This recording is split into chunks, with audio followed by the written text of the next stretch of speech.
Hi friends, நான் உங்க Rajasekar from PR walks and talks. இது நம்ம யூடியூப் சேனல். நம்ம சேனல் என்ன சப்ஸ்கிரைப் பண்ணலைன்னா பண்ணிக்கோங்க. அப்பதான் நம்ம சேனல் போடக்கூடிய எல்லா வீடியோஸோடைய நோட்டிஃபிகேஷனும் ஃப்ரெஷ்ஷாக உடனே உங்க தேடி வரும். அதை ஓப்பன் பண்ணி அதில் இருக்கக்கூடிய கதைகள், நாவல்கள் எல்லாமே நீங்க கேட்கலாம். ஓகேவா? அதே மாதிரி இந்த கதையை கேட்டுட்டு கண்டிப்பா உங்க ஃப்ரெண்ட்ஸுக்கு ஷேர் பண்ணுங்க. அப்படியே ஒரு லைக் பட்டனையும் தட்டி விட்டுடுங்க. அது நம்ம சேனலுடைய growth-க்கு ரொம்ப ரொம்ப ஹெல்ப்ஃபுல்லாக இருக்கும். ஏன்னா நான் வந்து ஒரு டிஸ்லைக் கொடுங்க அப்படின்னு கூட கேட்கல. ஏன்னா நீங்க அது கொடுக்கவே முடியாது. இந்த கதையை கேட்டுட்டு லைக் பட்டனை கிளிக் பண்ணிடுவீங்க. நான் சொல்லாமையே கூட இருந்தாலும் ஒரு ஞாபகார்த்தத்துக்காக நான் சொல்றேன். இப்ப கதைக்குள்ள போலாமா? இந்த வீடியோல கேட்கக்கூடிய கதை சிவசங்கர் அவர்கள் எழுதிய ஸ்டெப்னி அப்படிங்கிற ஒரு சிறுகதை. கேட்கலாமா? ஸ்டெப்னி சிறுகதை சிவசங்கர் அவர்கள் எழுதியது. அனுராதா ஒவ்வொரு செடியிடமும் நின்று குனிந்து பார்த்தாள். ரோஜா பூச்சி விழுந்து காணப்பட்டது. மல்லி செடிகள் நுனி கருகி இருந்தன. புல் காய்ந்து போயிருந்தது. குரோட்டன்ஸும் அரளியும் தலை தொங்கி வாடி இருந்தன. அம்மா இருந்தால் தோட்டம் இப்படியா இருக்கும்? பணக்கார வீட்டு குழந்தைகள் மாதிரி ரோஜாவும் மல்லியும் தளதளவென்று மின்னும். புல் பச்சையாய் கண்ணை பறிக்கும். தூசி தும்பு இல்லாமல் செடியும் கொடியும் என்னை பாரேன் பாரேன் என்று கவர்ச்சியாய் கூப்பிடும். மசமசத்த கண்களை 2 தரம் சிமிட்டி செம்பருத்தி செடியிடம் சென்று நல்லதாக ஒரு பூவை பறித்துக் கொண்டு வீட்டுக்குள் போனாள். தன் மேஜை மேல் வைத்திருந்த அம்மாவின் படத்தின் வளையத்தில் பூவை செருகினாள். முழுசாய் ஒரு நிமிடம் அம்மாவை வெறித்தாள். லேசாக குனிந்து படத்தை முத்தமிட்டாள். ஐ மிஸ் யூமா என்று முணுமுணுத்தாள். மீண்டும் மசமசக்க துவங்கிய கண்களை ஒரு பெருமூச்சு இழுத்து அடக்கிவிட்டு நிமிர்ந்தாள். மணி என்ன? 8:15. நாளியாகிவிட்டது. கிளம்ப வேண்டும். அன்றைக்கு தேவையான புத்தகங்களை எடுத்து மார்போடு அணைத்துக் கொண்டு கூடத்துக்கு வந்தாள். நான் ஸ்கூலுக்கு கிளம்புறேன் அத்த. இவள் குரல் கேட்டு 50 வயது மதிக்கத்தக்க பெண்மணி ஒருவர் சமையல் கட்டிலிருந்து எட்டி பார்த்தார். டிஃபன் சாப்பிடலையானோ? வேணாத்த, பசிக்கல. வழக்கம் போல ஆயா கிட்ட சாப்பாடு அனுப்பிடவா? அனுராதா வாசல் வராந்தாவுக்கு வந்தாள். மறுபடியும் அம்மாவின் நினைப்பு உள்ளுக்குள் எட்டி பார்த்தது. அம்மா இருந்தால் இப்படி வெறும் வயிறுடன் கிளம்ப சம்மதிப்பாளா? என்னது, டிஃபன் வேணாமா? வளர்ற பொண்ணு பட்டினியாவா ஸ்கூலுக்கு போறது? நோ நோ என்று கூறுவாள். முட்டை வேணாட்டி ரொட்டி சாப்பிட்டுட்டு போடி என்பாள். ஒரு டம்ளர் பாலையாவது குடியானோ? இப்படி பட்டினி கிடந்தா உடம்பு கெட்டுடும் என்பாள் அவள். தரிசனத்தோடு வாசல் வரை வந்து பிடிவாதமாய் எதையாவது கையில் திணித்து சாப்பிடச் செய்த பிறகே போக அனுமதிப்பாள் அம்மா. அம்மா, என் அம்மா.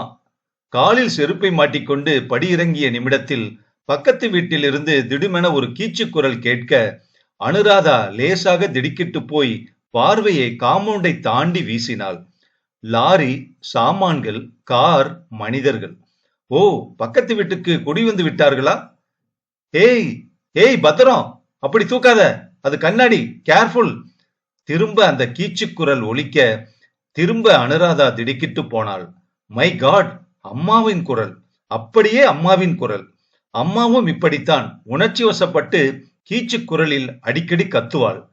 பரபரவென்று சுவரிடம் சென்று செடிகளினூடே அடுத்த வீட்டை பார்த்தபோது முதுகை காட்டிக்கொண்டு படிக்கட்டுகளில் நின்றிருந்த அந்த பெண்மணியை காண முடிந்தது. நெடுநெடுவென்று உயரம். அம்மா இத்தனை உயரம் இல்லை. வாலிப்பான பருமன். அம்மா கொஞ்சம் சோனி. ரவிக்கைக்கும் புடவைக்கும் நடுவில் தெரிந்த வெள்ளை சருமம். ஓஹோ, அம்மா நிச்சயம் இந்த நிறமில்லை, மாநிறம்தான். 2 நிமிடங்கள் போல நின்ற பின் யாராவது பார்த்தால் என்ன நினைத்துக் கொள்வார்கள் என்று தோன்ற அனுராதா நகர்ந்து கேட்டை நோக்கி நடக்க ஆரம்பித்தாள். கேட்டை தாண்டி சாலையில் கால் வைக்கும் போது மீண்டும் ஒரு முறை அந்த கீச்சுக்குரல் காதில் விழ அழுத்தி இருந்த உதடுகளை உட்பக்கமாய் ஒரு முறுவல் கீறியது. குரல் மட்டும் அம்மாவினுடையதேதான். அசல் அப்படியேதான். முகம் எப்படி இருக்கும்? அம்மாவின் ஜாடை இருக்குமோ? மாலையில் அனுராதா வீட்டுக்கு திரும்பிய போது மணி 5:30 என்றது. கேட்டை பூட்டிவிட்டு உள்ளே வந்தவளை ஹலோ என்று ஒரு கீச்சுக்குரல் வரவேற்றது. நின்றாள். நிமிர்ந்தாள் அனுராதா.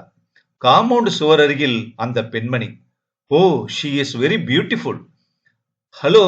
திரும்ப அந்த பெண்மணி இவளை விழித்து சிரிக்க சின்ன குரலில் அனுராதாவும் ஹலோ என்றாள். என் பேரு மிஸ்ஸஸ் சுந்தரம், துர்கா. நாங்க அலகாபாத்ல இருந்து டிரான்ஸ்பர் ஆகி வந்திருக்கோம். காலையில உன்னை பார்த்தேன். தோட்டத்துல பூ பறிச்சிட்டு இருந்த. கூப்பிட்டு பேசலாம்னு நினைக்கிறதுக்குள்ள உள்ள போயிட்ட. ஸ்கூல்ல இருந்து வரியா? அனுராதா தலையாட்டினாள். உன் பேர் என்னம்மா? எந்த ஸ்கூல்? எத்தனாவது படிக்கிற? அனுராதா உடனே பதில் சொல்லாமல் பேசியவரையே வெறித்து பார்த்தாள். இப்படி கூட ஒரு ஒற்றுமை அம்மாவுக்கும் இவருக்கும் இருக்க முடியுமா? அம்மாவும் இப்படித்தான். யார் என்ன ஏது என்று தயக்கம் இல்லாமல் ஆளை பார்த்து விட்டால் போதும், கலகலக்க ஆரம்பித்து விடுவாள். என்னம்மா, பேச மாட்டியா? அனுராதா வெட்கத்துடன் புன்னகைத்தாள். சாரி என்று சொல்லிவிட்டு மெதுவாக தன் பெயர் மற்ற விவரங்களை கூறினாள். +1 படிக்கிறியா? அப்ப என்னோட பொண்ணை விட நீ 2 வயசுதான் சின்னவளா இருப்ப. மதுரா BA ஃபர்ஸ்ட் இயர் படிக்கிறா. அவ நல்ல வளர்த்தி. அவளை விட்டுட்டு வந்ததுதான் எனக்கு பிடிக்கல. இருக்கிறது ஒரு பொண்ணு, அவளையும் தனியா விட்டுட்டு வானா எப்படி? என்ன செய்யறது? திடீர்னு டிரான்ஸ்ஃபர் வந்துருச்சு அவருக்கு. மாட்டேன்னு சொல்ல முடியாது. ப்ரமோஷன் வேற. நீ வேணா மகளோட இருந்துட்டு அடுத்த வருஷம் வான்னு அங்கிள் சொன்னார். ஆனா அது எப்படிமா முடியும்? ஹாஸ்டலை விட்டுட்டு வந்திருக்கோம். அவளை நினைச்சா மனசே ஆகல. என்ன பண்றது? இன்னும் குறைஞ்சபட்சம் 6 மாசம் அப்புறம் தான் அவளை பார்க்க முடியும். துர்கா கொஞ்சம் நிறுத்தினாள். மகளை பிரிந்த ஏக்கம் நிஜமாகவே கண்களில் வியாபிக்க அரை கணம் மௌனித்தாள். அப்புறம் உன்னை பார்த்தப்புறம் அவ ஞாபகம் ரொம்ப வருது இப்ப எனக்கு என்று சொல்லி சிரித்து விட்டு, சரி நீ போம்மா, ஸ்கூல்ல இருந்து வந்திருக்க. டிஃபன் சாப்பிடாம நான் பிடிச்சுக்கிட்டேன்னு உங்க அம்மா திட்ட போறாங்க. அனுராதா திரும்பினாள். நீங்கள் சொல்கிற மாதிரி கரிசனையோடு பேசவோ திட்டவோ எனக்கு அம்மா இல்ல ஆண்டி. நினைத்ததை வெளியில் சொல்ல விடாமல் கூச்ச சுபாவம் தடுக்க மெதுவாக உள்ளே போனாள் அனுராதா. மறுநாள் காலை 6:30 இருக்கும். காஃபி சாப்பிட்டு விட்டு புத்தகத்துடன் முன்ஹாலில் உட்கார்ந்தவள் காதில் அனோ அனோ என்று உரத்த குரலில் துர்கா கூப்பிடுவது விழ எழுந்து வெளியே வந்தாள். ஹவுஸ் கோட்டில் கூட இந்த ஆண்டி எத்தனை அழகாக இருக்கிறார். குட் மார்னிங் அனு, தூக்கத்திலிருந்து எழுப்பிட்டேனா? இங்க வா, இதை எடுத்துக்க. அனுராதா கிட்டத்தில் சென்றாள். சின்ன அட்டை பெட்டி, அது நிறைய பேடா. என்ன ஆண்டி? பேடா அனு, அலகாபாத்ல இருந்து வாங்கிட்டு வந்தது, எடுத்துக்க. இவ்வளவா? 4 பேரை ஆளுக்கு 2 சாப்பிட்டா தீர்ந்துற போகுது, எடுத்துக்கமா. நீங்கள் சொல்லும் 4 பேர் இந்த வீட்டில் கிடையாது ஆண்டி. எதுவும் பேசாமல் கை நீட்டி அந்த டப்பாவை அனுராதா வாங்கிக் கொண்டாள். ஊர்பட்ட வேலை இருக்கானோ? I will see you later. 4 அடி எடுத்து வைத்தவளை தயக்கத்துடன் ஆண்டி என்று அழைத்தாள் அனுராதா. இன்னைக்கு சனிக்கிழமை, எனக்கு ஸ்கூல் இல்ல. வேணா அங்கிள் ஆபீஸ் போனப்புறம் நான் வந்து உங்களுக்கு ஹெல்ப் பண்ணட்டுமா? ஃபென்டாஸ்டிக், வா வா, கண்டிப்பா வா. நினைப்பதை உடனே வெளியில் சொல்லிவிடுவதோடு வேண்டாத உபசாரத்திற்காக காத்திருக்காமல் துர்கா பேசுவது சந்தோஷத்தை தர அனுராதா வீட்டுக்குள் போய் அத்தையிடம் சொல்லிவிட்டு 9 மணி வாக்கில் பக்கத்து வீட்டுக்கு போனாள். தன் கணவரின் வேலை பற்றியும் அவர் திறமை பற்றியும் மதுரா பற்றியும் அவள் படிப்பில் முதலாக வருவதோடு பாட்டு நடனத்திலும் கூட தேர்ந்து விளங்குவது பற்றியும் அவளை பிரிந்திருப்பது எத்தனை கஷ்டமாக இருக்கிறது என்பது பற்றியும் நீல நீளமாக துர்கா பேசுவதை கேட்டுக்கொண்டே பீன்கான்களை துடைத்து சைடு போர்டில் அடுக்கினாள். குஷன் உரைகளை தட்டி போட்டாள். கர்டன்களை மாட்டினாள். களைப்பார்க்கு, டீ சாப்பிடலாமாமா? சமையல் கட்டில் நுழைந்து கெட்டிலில் வெந்நீர் கொதிக்க வைத்த நிமிஷத்தில்தான் அனுராதாவை பற்றி தனக்கு ஒன்றுமே தெரியாதது நினைவுக்கு வந்த தினுசில், ஏய் அனு, உன்னை பத்தி நீ எதுவுமே சொல்லலையே, சொல்லு. உங்க அப்பா அம்மா பேர் என்ன? அப்பா என்ன செய்யறார்? அம்மாவை ஏன் வெளியிலேயே காணோம்? சொல்லு என்றதும் அனுராதா சட்டென்று பார்வையை தளைத்து கொண்டாள். உதட்டை கடித்து தன்னை சமாளித்துக் கொண்டு சன்ன குரலில் பேசினாள். அப்பா பேர் ஈஸ்வரன், L&Tல சேல்ஸ் மேனேஜரா இருக்கார். மாசத்துல பாதி நாள் டூர் தான். இப்ப கூட ஊர்ல இல்ல. ஒரே அண்ணன் ஸ்ரீதர், பிலானில இன்ஜினியரிங் கோர்ஸ் படிக்கிறான். வயசானவங்களா ஒரு அம்மாவை கொல்லப்பக்கம் பார்த்தேனே, அவங்க? அது அது எனக்கு ஒண்ணு விட்டு அத்தை, இங்கதான் வீட்டோட துணையா இருக்காங்க. துர்கா புருவங்களை தூக்கினாள். அப்ப அம்மா? அனுராதா அவளை பார்க்காமலேயே பேசினாள். அம்மா இறந்து போய் 1 வருஷம் ஆறுது ஆண்டி. துர்கா சட்டென்று குனிந்து அவள் கையை பற்றினாள். I am சாரிமா. அம்மா, எப்படி? ட்ரக் அலர்ஜிமா. ஜலதோஷம் ஜுரம்னு டாக்டர் கிட்ட போனாங்க. சல்ஃபா எழுதி கொடுத்தார். வீட்டுக்கு வந்து போட்டுக்கிட்ட அரை மணிக்கெல்லாம் முகம், காது, விரல் எல்லாம் வீங்கி போச்சு. என்ன ஏதுன்னு புரிஞ்சு டாக்டர் கிட்ட போறதுக்குள்ள ஷீ கொலாப்ஸ்டு. ஒரு வியாதி இல்லாதவங்க நிமிஷத்துல அனுராதா உதட்டை பல்பதிய கடித்தவாறு தலையை கவிழ்த்து கொண்டாள். நெஞ்சில் துக்கப்பந்து உருண்டது. கண்கள் மசமசத்தன. Come on Anu, don't be so upset please. Durga எழுந்து வந்து பக்கத்தில் உட்கார்ந்து தோளை தட்டி தலைமுடியை கோதி கொடுக்க அந்த பரிவு தந்த சுகத்தில் அனுராதா கண்களை மூடிக்கொண்டாள். இதற்கு பிறகு என்னவோ சொல்வார்களே, அது மாதிரி நாளொரு மேனி எக்ஸ்ட்ராவாக துர்காவும் அனுராதாவும் ரொம்பத்தான் நெருங்கி போனார்கள். கூச்சத்தின் காரணமாக விலகி நிற்க பார்த்தாலும் விடாமல் காலையும் மாலையும் காம்பவுண்ட் சுவரருகில் நின்று அனோ என்று கீச்சு குரலில் கத்தி சிரிக்க சிரிக்க பேசி இழுத்து வைத்து நீ என்னோட பொண்ணு மாதிரி என்று சொல்லி துர்கா ஈசிக்கொள்ள அனுராதாவும் தன் பங்குக்கு ரொம்பதான் அவளோடு ஒட்டி கொண்டாள். ஸ்கூலுக்கு போகும் முன்னரும் திரும்ப வந்த பிறகும் கூடுமான வரையில் பக்கத்து வீட்டில் பொழுதை கழிப்பதில் தனி இன்பம் காண முற்பட்டாள் அனுராதா. துர்காவோடு காய்கறி மார்க்கெட்டுக்கும் லாண்டரிக்கும் மளிகை கடைக்கும் போய் வந்தாள். அவள் சமையல் செய்யும் போது கூட நின்று ஒத்தாசை செய்தாள். தன் பெண்ணை பற்றி முகம் மலர அவள் பேசுவதை உன்னிப்பாய் கேட்டாள். இவள் அப்பா டூரிலும் அவள் கணவர் வேலையிலும் லயித்திருப்பதை லட்சியம் பண்ணாமல் 2 பேரும் மேட்னி சினிமா போனார்கள். எஸ்.வி. சேகரின் காதலப்பூ, சோவின் நேர்மை உறங்கும் நேரம் நாடகங்கள் பார்த்துவிட்டு வந்து மறுநாள் காரசாரமாக விவாதித்தார்கள். டிரைவின் ஹோட்டலில் ஒரு கப் காஃபி சாப்பிட்டு விட்டு மணிக்கணக்கில் பேசினார்கள். பவுண்டன் பிளாசாவிலும் லஷ்ஷிலும் கடைக்கடையாக ஏறி இறங்கினார்கள்.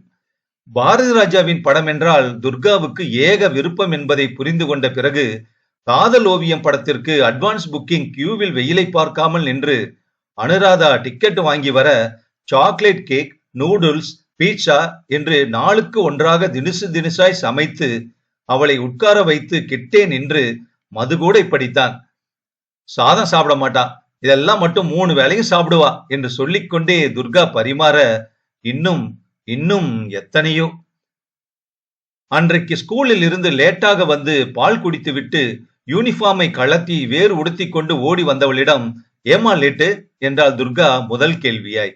சூள் கொட்டினாள் அனுராதா. என்ன விஷயம்னோ? பெருசா ஒண்ணுமில்ல ஆண்டி. சின்னதாதான் இருக்கட்டுமே, என்ன விஷயம்? அடுத்த மாசம் பேரண்ட்ஸ் டே வருது. அதுல டிராமாவில் நடிக்க என்ன பிரின்சிபல் கூப்பிட்டு அனுப்பினாங்க. அதெல்லாம் எனக்கு வேணாம்னு சொல்லிட்டு வர நாளை ஆயிடுச்சு ஆண்டி. ஏன் வேணாம்? குறிப்பா காரணம் எதுவும் இல்ல ஆண்டி. துர்கா கண்களை இடுக்கி கொண்டாள். ஏன் வேணாம் அத சொல்லு.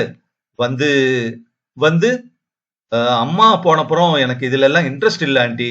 அவங்க இருந்தப்ப எல்லா ஃபங்க்ஷனுக்கும் வருவாங்க, உற்சாகம் கொடுப்பாங்க.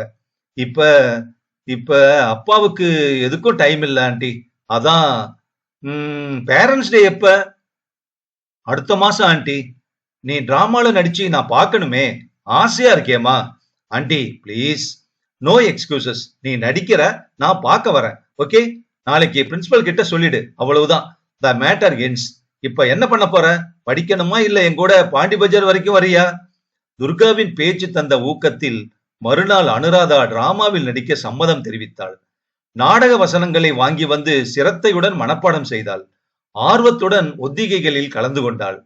ராத்திரி தூங்கும் போது துர்கா வந்து முன் வரிசையில் உட்கார்ந்திருக்கிற மாதிரியும் தான் பிரமாதமாக நடித்து முதல் பரிசை பெறுகிற மாதிரியும் கலராய் கனவு கண்டாள்.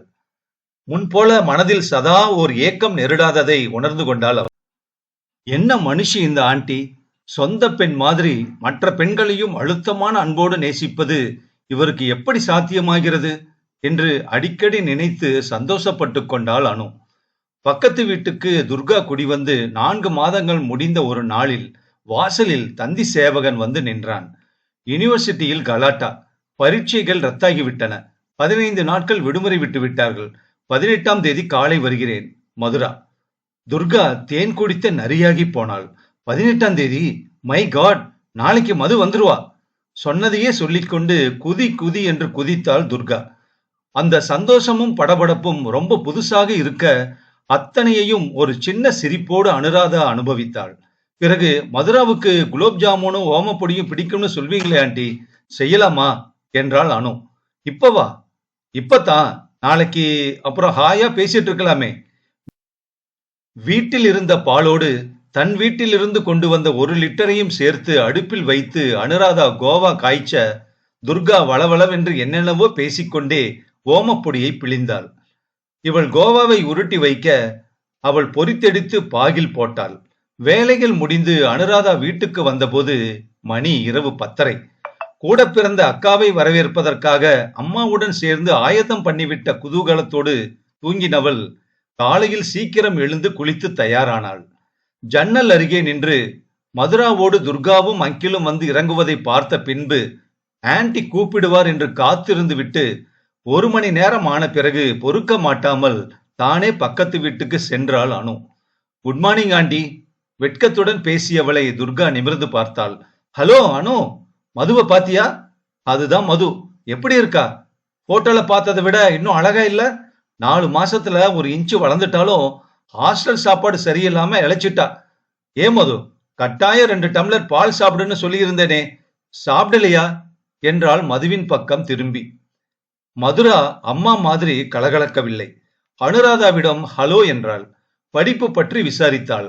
நிதானமாக யோசித்து தன்னை பற்றி சொன்னாள். மணி 8:15 தொடுகையில் ஸ்கூலுக்கு நாளையாச்சு ஆண்டி என்று அனுராதா கிளம்பினாள்.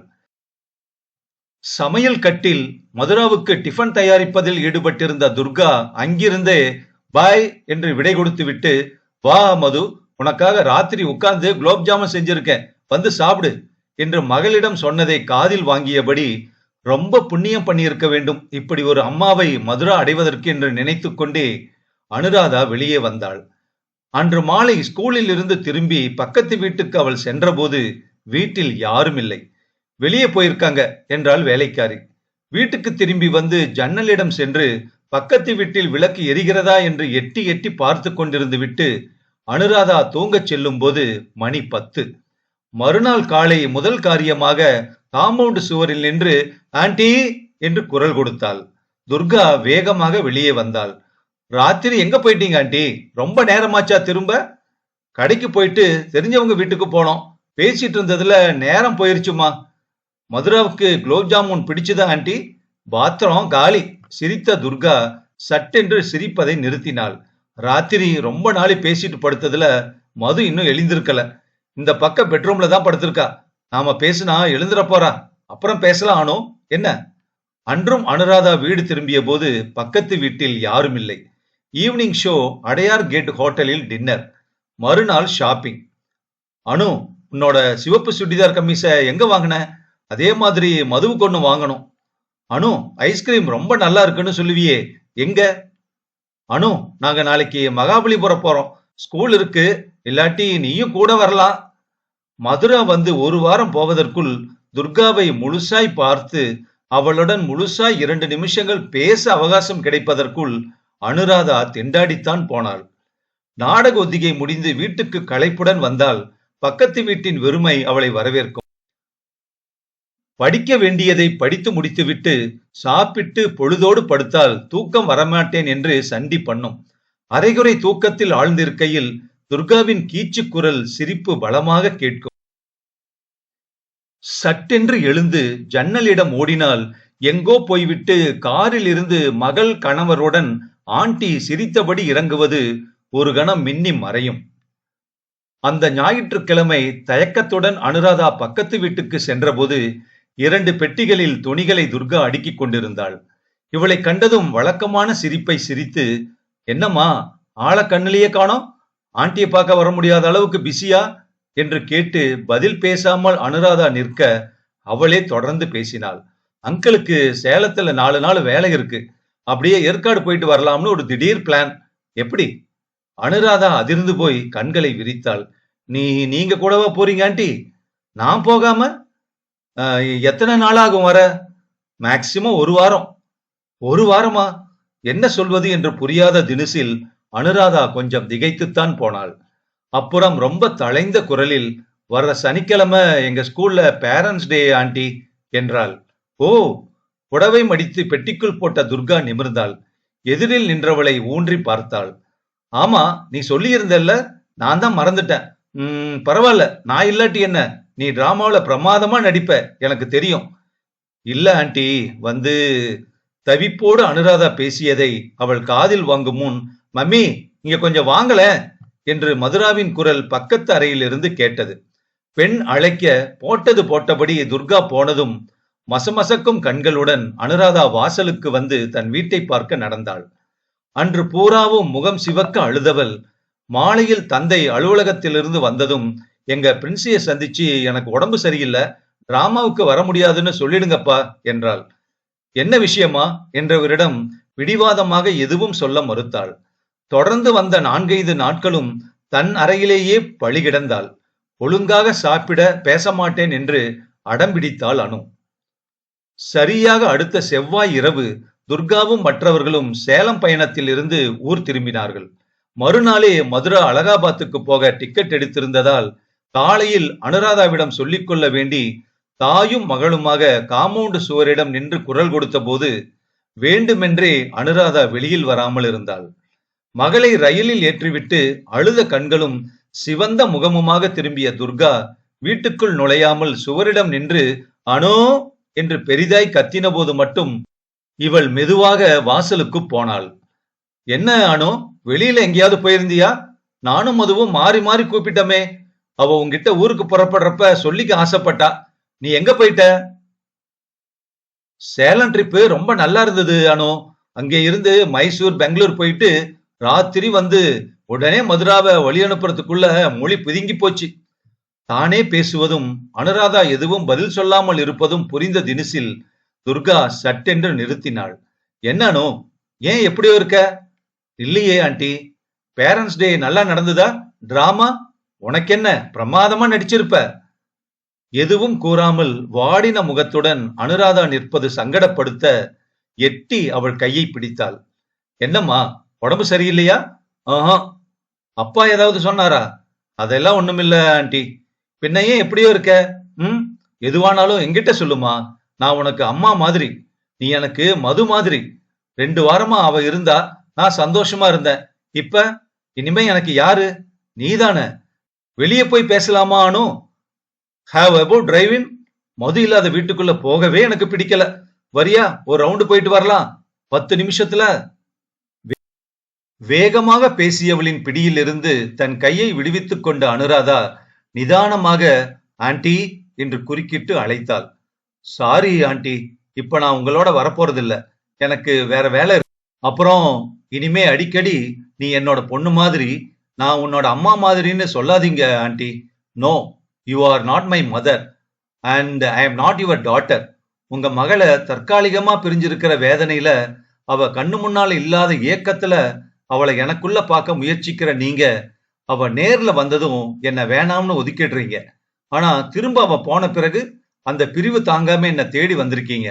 வேணா ஆண்டி, உங்களுக்கு வேணுங்கிறப்ப உங்களை அம்மாவா நினைச்சு, உங்களுக்கு வேண்டாதப்ப தள்ளி வைக்க என் மனசுக்கு வலுகில்ல. என்னை விட்டுடுங்க. 10 நாளா நான் பட்ட வேதனை எனக்கு தான் தெரியும். இப்பதான் 2 நாளா நிறைய யோசனை பண்ண அப்புறம் நான் தெளிஞ்சு போயிருக்கேன். திரும்ப என்ன குழப்பாதீங்க aunty. Let us just be friends.